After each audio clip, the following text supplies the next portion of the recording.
అరకిలో అరకిలో బియ్యం తీసుకొని అది ఒక ప్లేట్లో పోసుకొని భోగి రోజే చేయాలి.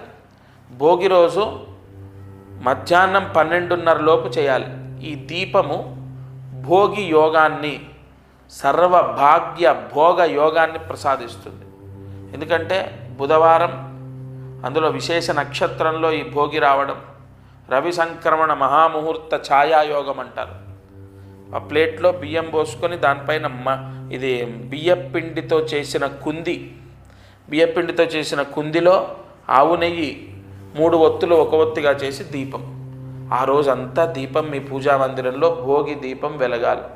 సర్వ అష్ట దరిద్ర దోషాలు, సకల పీడలు పోతాయి. భోగి రోజు ఈ దీపం వెలిగించి మరుసటి రోజు ఆ బియ్యం ఆవుకి తినిపిస్తే సర్వ దోషాలు పోతాయండి. నిజంగా మనకున్న జాతక దోషాలన్నీ పోయి మనము ఐశ్వర్యవంతులం, అదృష్టవంతులం.